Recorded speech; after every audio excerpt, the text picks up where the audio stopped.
लो बिटिया, ये खाओ, चाय पकौड़ी खा लो। मैंने बहुत ही मेहनत से बनाई है, सभी बच्चों को पसंद आती है, तुमको भी पसंद आएगी। लो खाओ बेटा। थैंक यू बुआ जी। कितनी प्यारी है मेरी बच्ची, कितने प्यार से इसने मुझको थैंक यू बोला। कितनी मेहनत वाली बच्ची है। नमस्ते भाभी। अरे सुशीला तुम, आओ आओ, बैठो बैठो। इतना दिन हो गया तुमसे मिले हुए, आज तुम्हें फुर्सत मिली अपनी भाभी से मिलने के लिए। हाँ अरे तुम्हारी सगी भाभी नहीं हूँ तो क्या हुआ, अरे कम से कम भाभी के रिश्ते में तो लगती हूँ, दूर की ही सही। तुम्हें कम से कम आते जाते तो रहना चाहिए। मैं तो आना जाना चाहती ही हूँ, पर क्या करूँ, मैं तो गांव में कदम ही नहीं रखती। आप तो जानती है ना कि मेरी जिंदगी में कितना बड़ा दुख है। जिधर से भी गुजरती हूँ ना, एक बार लोग ताना जरूर मार देते हैं। कोई मुझे मनहूस कहता है, कोई कहता है कि इस मनहूस की सूरत ही क्यों दिख गई आज। बताइए भाभी, इसमें मेरी क्या गलती है। क्या करोगी ही सुशीला, ये सब तो नसीब नसीब की बात होती है। भगवान किसको कब कौन सी औलाद देते हैं, कितनी औलाद देते हैं, ये तो भगवान के ऊपर निर्भर है ना। हम इंसान इसमें कुछ नहीं कर सकते। और वैसे भी तुम्हारी शादी को अभी समय ही कितना हुआ है, तुम लोग अभी से ही निराश हो रहे हो। अमन भैया को भी मैंने समझाया था कि अभी इतना निराश होने की जरूरत नहीं है। कितने सारे दंपतियों को देखा है मैंने, 10-12 साल बाद उन्हें औलाद का सुख नसीब होता है, और तुम्हारी शादी को तो अभी सिर्फ 4 साल ही हुए हैं। सिर्फ 4 साल? बस आपको बहुत कम लग रहे हैं क्या? भाभी, आप अपनी शादी का ध्यान करिए। सिर्फ 2 साल के अंदर भगवान ने आपको जुड़वा बच्चे दे दिए। भगवान सबकी गोद भरता है, बस सिवाय मेरी एक छोड़कर। मेरे नसीब में ही भगवान ने औलाद का सुख नहीं लिखा। पता नहीं मैंने कौन से पाप किए हैं। ऐसा मत कहो सुशीला, रो नहीं। भगवान सबकी सुनते हैं, तुम्हारी भी एक दिन जरूर सुनेंगे। भगवान के घर में देर है पर अंधेर नहीं। भगवान लोगों का सच्चा मन देखते हैं, उनके दिल में बसा हुआ प्यार देखते हैं, और एक दिन भगवान सबकी इच्छाएं पूरी करते हैं। तुम्हारी भी इच्छा भगवान जरूर पूरी करेंगे सुशीला, चिंता ना करो, मुझे भगवान पर पूरा भरोसा है। बुआ, बुआ, ये आंटी रो रही है ना, इन्हें ये चाय दे दो। नहीं नहीं बिटिया, ये चाय और ये पकौड़े तुम्हारे लिए हैं, तुम खाओ पियो। आंटी के लिए मैं दूसरा निकाल दूंगी, है ना बुआ? बुआ सारे काम कर देगी, तुम्हें चिंता करने की कोई जरूरत नहीं है। मेरी प्यारी बच्ची। भाभी, आपको तो भगवान ने 2 जुड़वा बेटे दिए हैं, फिर ये बेटी, ये आपको बुआ कह रही है? आपके भाई की बेटी है क्या? कौन है ये लड़की? बेटा आप जाओ जरा दूसरे वाले रूम में बैठकर खाओ पकौड़े चाय, और वहाँ पे वीडियो गेम भी है, वीडियो गेम भी खेलना, ठीक है? जाओ बेटा। ओके बुआ जी। बड़ी ही दुख भरी कहानी है इस बेचारी की भी, क्या ही बताऊं। अपने गांव गई थी, वहाँ एक घर में 3 लोग रहते थे, इसके माँ बाप और ये बच्ची। अचानक से एक दिन घर गिर गया और ये बच्ची बाहर खेल रही थी, इसलिए बच्ची बच गई और इसके माँ बाप मर गए। दोनों के कोई रिश्ते नातेदार नहीं था, कोई नहीं था जो इस बच्ची को ले जा सकता। अनाथ हो गई थी बेचारी भरी दुनिया में।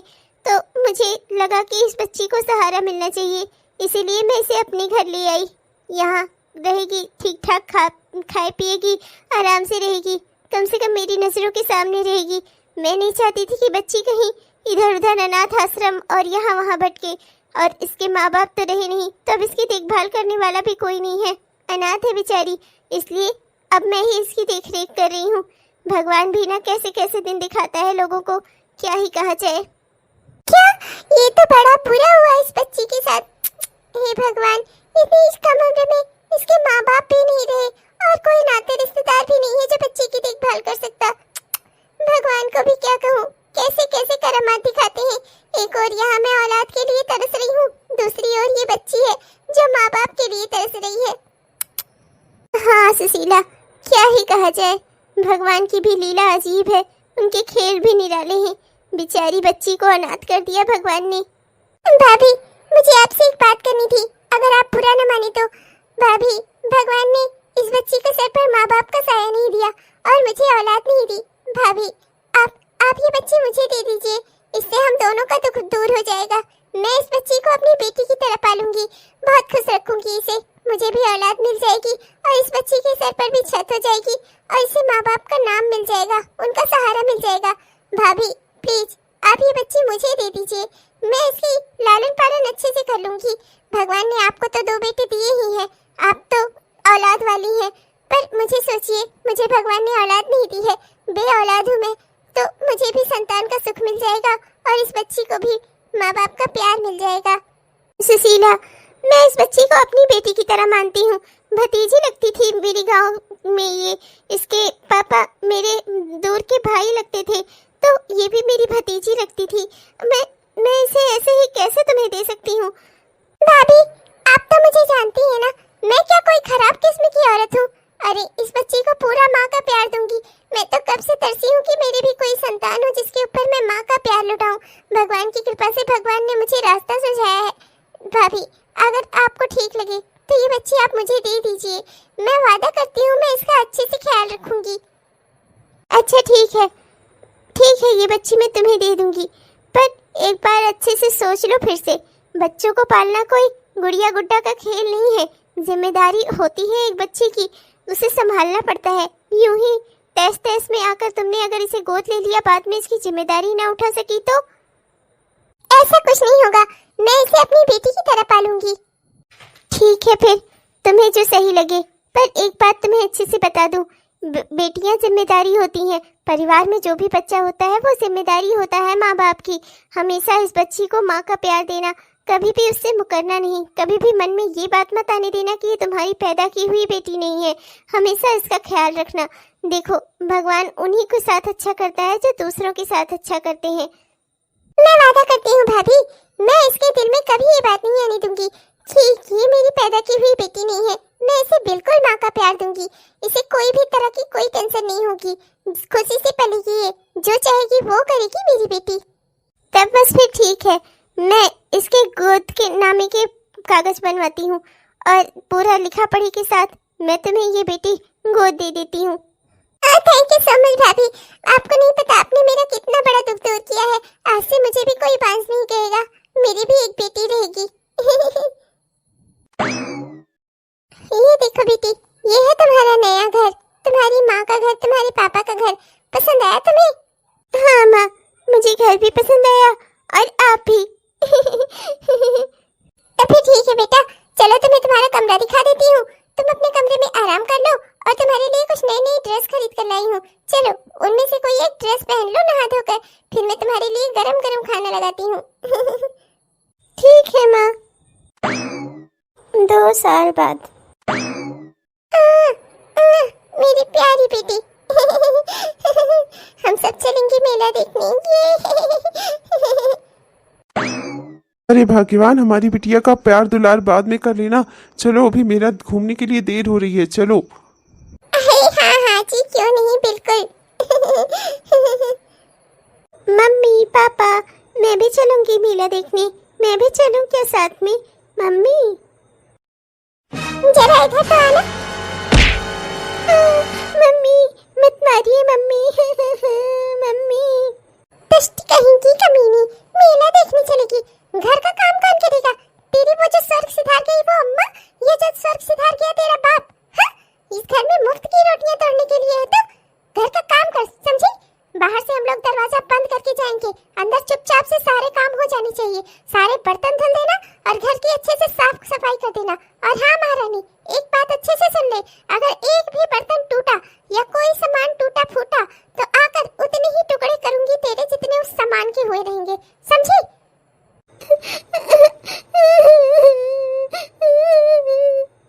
चुप कर और दोबारा रोना नहीं मेरे सामने।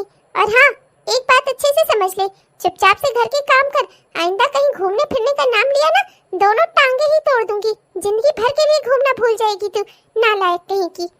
चलो भगवान, अब क्या करने अपना मूड खराब कर रही हो? वो तो है ही ऐसी, कहीं निकलने जाओ इसका क्लेश शुरू हो जाता है। चलो मैं तो जा रही हूँ, पर अगर तूने एक भी काम रख छोड़ा ना, मैं लौट कर आई और एक भी काम घर में बाकी रहा ना, तेरी हड्डी हड्डी तोड़ दूंगी। 3 दिन तक खाना नहीं दूंगी तुझे और पानी को तो मैं हाथ नहीं लगाने दूंगी, समझी तू? आई बड़ी, मेला घूमने चली मम्मी। मम्मी नहीं तो ये क्या? माँ ने इतना जोर से मारा, मेरी आँख सूज आई। जब से गुड़िया पैदा हुई तब से माँ उसी के बारे में सोचती है, उसी को लाड करती है। मेरा लाड प्यार सब खत्म हो गया। चलो इसी सूजी आँख से करके काम कर लूं, वरना माँ आएंगी तो बहुत गुस्सा करेंगी। मेरी लाडली, मेरी प्यारी, मेरी गुड़िया। अरे गुड़िया की माँ, वो पिंकी से बोलकर जरा एक कप चाय बनवा दो यार, बहुत थक गया हूँ, बहुत चाय पीने का मन कर रहा है मेरा। अच्छा ठीक है, चाय तो मैं बनवा दूं, पर दूध कहाँ है? आप तो दूध लेकर आने वाले थे ना, कहाँ रह गया दूध? दूध नहीं लाए क्या आप? भूल गए फिर से? अरे हे भगवान, इतना काम हो जाता है, मैं तो काम के चक्कर में दूध लाना ही भूल गया। अब तो चाय का सपना देखना भी बेकार है। शाम को 7 बज रहे हैं, अब कहाँ ही जाऊंगा लेने, रहने दो। और पिंकी से बोल दो कोई काली वाली चाय ही बना दे। अरे आप तो काली वाली चाय पी लेंगे, पर मेरी बच्ची का क्या? इसको मैं कहाँ से दूध पिलाऊंगी? रुकिए, आप टेंशन मत लीजिए, आपको कहीं जाने की कोई जरूरत नहीं है। मैं इस पिंकी को ही भेजकर दूध मंगा लेती हूँ। पिंकी, ओ पिंकी, जरा यहाँ आना। जी माँ। कुछ ज्यादा ही नहीं नौटंकी फैला रखी है तूने। हाँ नहीं तो ये तेरी आंखों की सूजन अभी तक उतरी नहीं। जाकर बाहर इसी तरह लोगों को दिखाना चाहती है कि मैं तुझे मार रही हूँ। हाँ, हमारा नाम बदनाम करती है तू। माँ, मैं सच कह रही हूँ, मैंने कुछ नहीं किया है। आँख सूज जाती है माँ, और गालों पर भी चोट लग जाती है। आप जब मारती हो तो आप भूल जाती हो कि कैसे कैसे मार रही हो आप। मेरी आंखों की सूजन जैसे ठीक होती है, आप फिर से मार देती हो मुझे। हाँ हाँ, बस खा नहीं रही हूँ तुझे। अरे तू मर जाती मारते मारते मेरे, तब अच्छा था, छुट्टी मिलती तुझसे।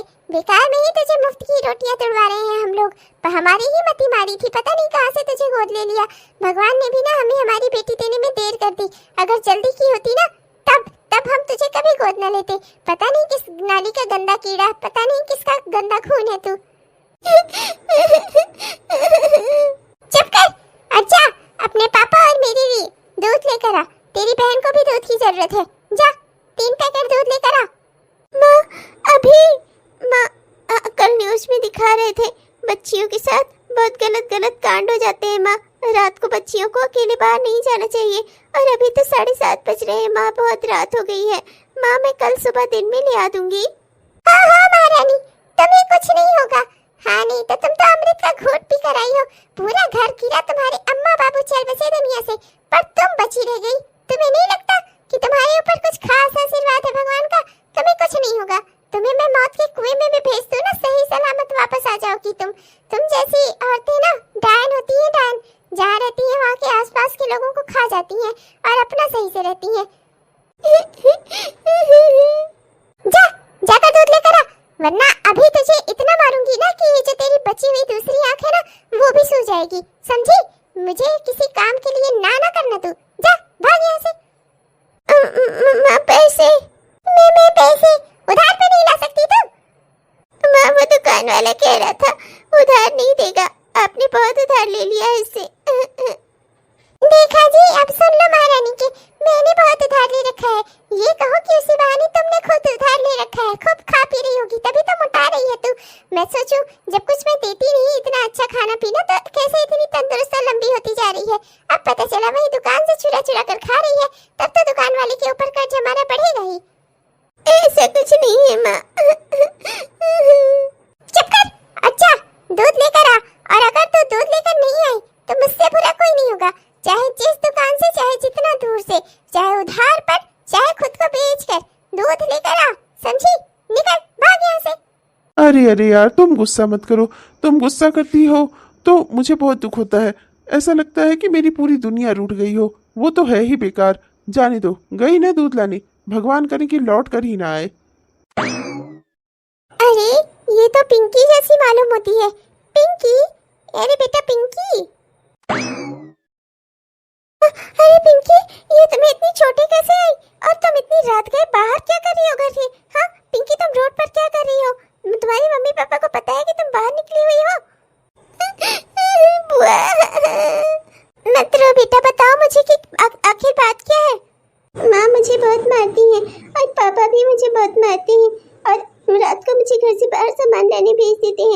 रोज सुनसान रहती हैं सड़कें, मुझे बहुत डर लगता है। वो लोग मुझे बहुत मारते हैं, कभी कभी खाना भी नहीं देते, मेरी पढ़ाई भी छुड़वा दी है। अब मैं दिन रात घर में रहती हूँ और काम करती हूँ बुआ। क्या इसमें मेरी ही गलती है बेटा? मुझे तुझे सुशीला को गोद नहीं देना चाहिए था, मुझे तो उसका नेचर पता था। किसी भी चीज के लिए वो पहले जिद करती है, फिर उसे हासिल कर लेती है, फिर उसके बाद से उसका इंटरेस्ट उस चीज में खराब हो जाता है।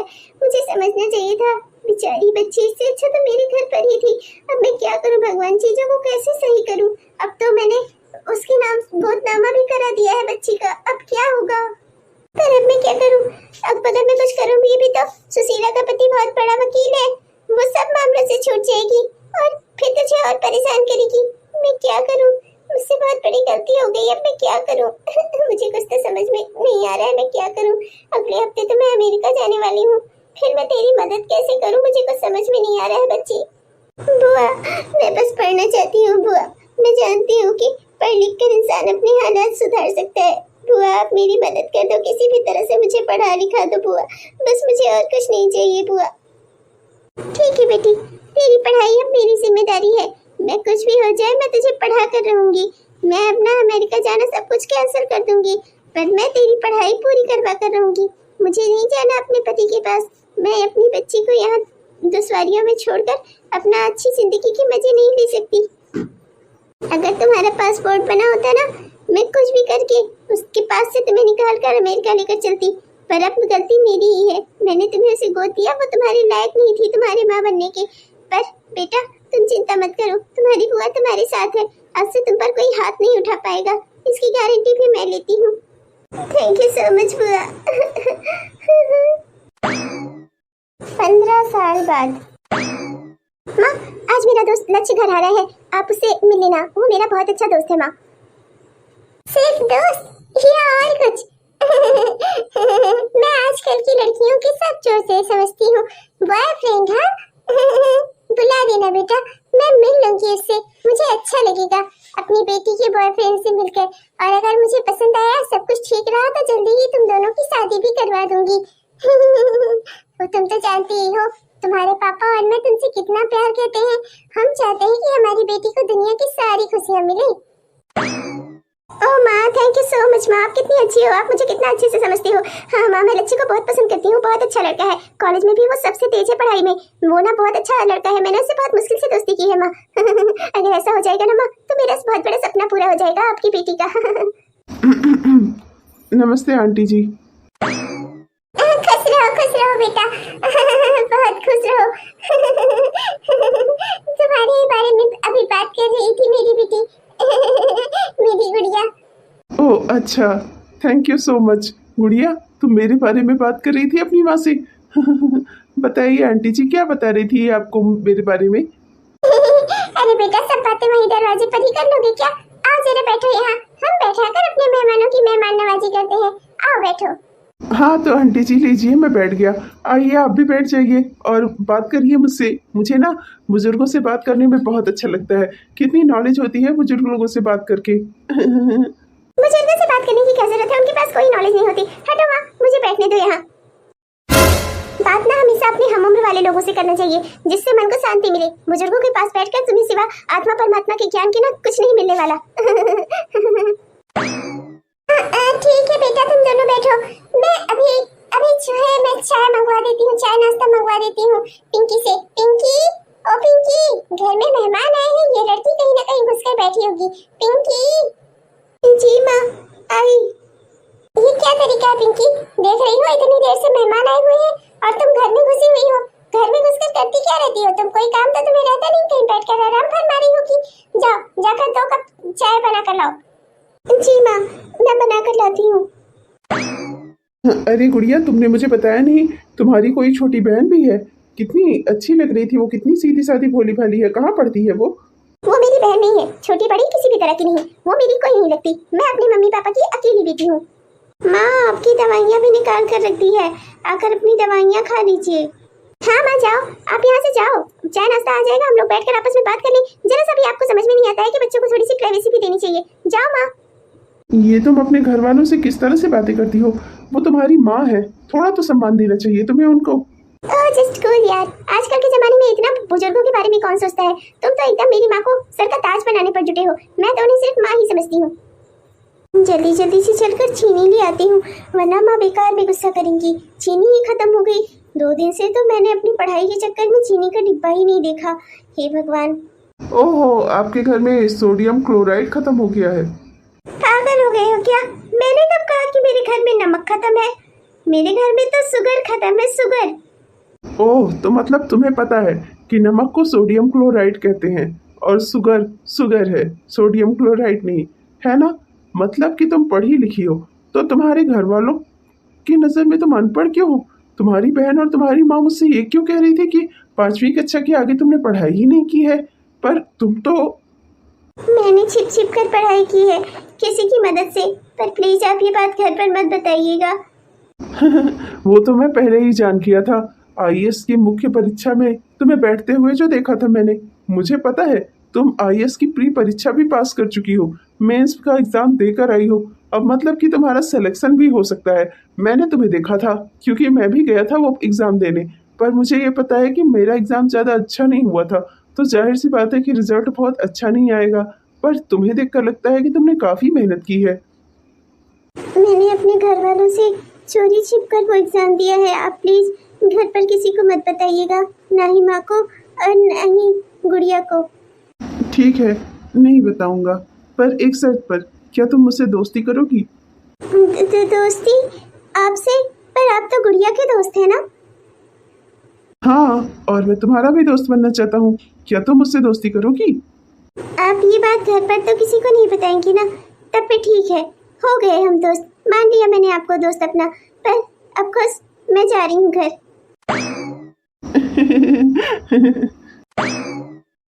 बहन जी, इतने बड़े घर के लोग होते हुए भी आप लोग हमारे यहाँ रिश्ता लेकर आए, मैं ये बात जानकर बेहद खुश हूँ। मेरी बेटी को तो जिंदगी संवर गई, इतने बड़े घर की बहू बनेगी वो। मैं बेहद खुश हूँ कि आपने अपनी बहू के रूप में मेरी बेटी को चुना। मैं बता नहीं सकती मुझे कितनी खुशी हो रही है। गुड़िया बेटा, जाओ जाकर अपनी सास के पाँव छू लो। मेरे पाँव गुड़िया क्यों छुएगी? मैंने गुड़िया को तो पसंद ही नहीं किया। मैंने तो आपकी बेटी पिंकी को पसंद किया है। मेरे बेटे ने कहा है कि वो एक संस्कारी और अच्छी लड़की है, और मुझे एक संस्कारी और अच्छी लड़की चाहिए। मैंने आपकी बेटी पिंकी को शादी के लिए चुना है, गुड़िया को नहीं। चुप हो जा मेरी गुड़िया, तो चिंता मत कर, मैं इनकी गलतफहमी अभी दूर किए देती हूँ। मैं इन्हें बताती हूँ कि वो हमारी कोई नहीं लगती, पता नहीं किस खानदान का गंदा खून है वो। बहन जी, आप जिस गुड़िया के लिए रिश्ता लेकर आई है ना, वो गुड़िया मेरी कोई नहीं लगती। मेरे घर की नौकरानी बज है वो, बस। गुड़िया मेरी कोई नहीं लगती, वो मेरी बेटी नहीं है। वो एक गंदी नाली का कीड़ा है, एक अनाथ है, जिसे लाकर मैंने पाल लिया है, बस। और वो घर का काम करती है, घर की नौकरानी है वो। उससे आप अपने इतने बड़े खानदान के लड़के का रिश्ता जोड़ रही हैं, वो भी अपने इकलौते बेटे का। बस करो सुशीला, बहुत बोल लिया तुमने। तुम्हारी हिम्मत कैसे हुई मेरी इस बेचारी बच्ची को अनाथ कहने का, गंदी नाली का कीड़ा कहने का? इसी को मांगने के लिए एक दिन तो मेरे पास हाथ जोड़कर मुझसे विनती कर रही थी, भूल गई अपना वो दिन? मेरी बच्ची के कदम तुम्हारी जिंदगी में पड़े और भगवान ने तुम्हें एक और संतान से नवाजा, तो तुमने मेरी बेटी का ये हाल कर दिया। तुम्हारी इतनी हिम्मत हो गई, अब आज मैं तुमसे बिल्कुल नहीं डरने वाली। उसका कारण नहीं जानना चाहोगी? तुम्हारे पति बहुत बड़े वकील होंगे, पर आज मेरी बेटी भी आईएएस अधिकारी बन गई है। अब इससे बड़ा इस दुनिया में कोई नहीं हो सकता, समझी तुम? अब मैं आज खुलकर बोल सकती हूँ। मेरी बेटी के साथ अन्याय करते हुए तुम्हें जरा सा शर्म नहीं आई? अरे इसकी बुआ थी मैं, तुम्हें नहीं रखना था इसे, तुम मेरे पास वापस भेज देती इसे। पर तुम होती कौन थी? मेरी बेटी की पढ़ाई लिखाई छुड़वाकर इसे घर का काम ले रही थी। अपनी बेटी को पलकों पर बिठाया और मेरी बेटी के ऊपर हाथ उठाया तुमने। तुम्हारी हिम्मत कैसे हुई ऐसा करने की? आईएएस अधिकारी और ये अनपढ़ गंवार, 5वीं तक ही पढ़ी है ये, इसको किसने आईएएस बना दिया? जरूर गलती से कहीं धांधली करके घुस गई होगी। मैं इसका सारा कच्चा चिट्ठा निकलवा दूंगी। इसे मैंने पढ़ने ही नहीं दिया, तो ये पढ़ कैसे सकती है? जाकर आंखें साइया मार सके ना कोई, कहावत नहीं सुनी तुमने? तुमने तो बहुत कोशिश की मेरी बेटी पढ़ ना सके, पर भगवान की जिसके ऊपर कृपा हो ना, उसका कोई कुछ नहीं कर सकता। मेरी बेटी के ऊपर भगवान की कृपा थी और इसने मन लगाकर अपनी पढ़ाई की थी और ये बन गई आईएएस ऑफिसर। अब ये तुम्हारी किसी भी चीज के लिए तुम्हारी जिम्मेदारी नहीं है, समझी तुम? अब तुम्हारी किसी भी चीज के लिए ये नहीं पछताएगी, तुम्हारा किसी भी दबाव में अब ये नहीं आएगी, समझे तुम? तुम अब इसके ऊपर कोई अत्याचार नहीं कर सकती। अब मेरी बेटी खुद में सबसे ज्यादा सबल है। एक दिन अपना भूल गई तुम। भगवान ने तुम्हें कोई औलाद नहीं दी थी, मेरे पास गिड़गिड़ाती हुई आई थी तुम इसी बच्ची को मांगने, और मैंने तुम पर तरस खाकर इसे तुम्हारे हवाले कर दिया, तो तुमने इसका ये हाल किया। शर्म ना आई तुम्हें ऐसा करते हुए? मैं इस चीज के लिए तुम्हें कभी माफ नहीं करूंगी। अरे इस जन्म में भगवान ने तुम्हें 4-5 साल तक औलाद नहीं दी। जो कर्म तुमने अब किए हैं ना, इसके बाद तो भगवान तुम्हें अगले जन्म में औलाद देगा ही नहीं, ना 5-6 साल बाद, ना कभी भी। तुम औलाद के काबिल ही नहीं हो, इसीलिए भगवान ने तुम्हें बे औलाद रखा था। तुम इसी काबिल थी। भाभी चिल्ला मत सुशीला, चिल्लाने से गलत बात सही नहीं साबित हो जाएगी। तुमने मेरी बेटी के ऊपर इतना अत्याचार क्या सोचकर किया? हाँ चल बेटी, अब तो किसी की दबाइल नहीं है, अब तुझे यहाँ कोई नहीं रख सकता। चल, तेरी बुआ है, मैं तुझे अपने घर ले चलूंगी। चल अब तू यहाँ से। ऐसे कैसे? अब वो IAS अधिकारी बन गई है, अब आप उसे नहीं ले जा सकती। वो मेरी बेटी है, वो यहीं रहेगी। बस पापा, आज तक आपके मुंह से ये सुनने के लिए कि ये मेरी बेटी है तरस गई मैं। न माँ ने न आपने, कभी आप लोगों ने मुझे नहीं अपनाया।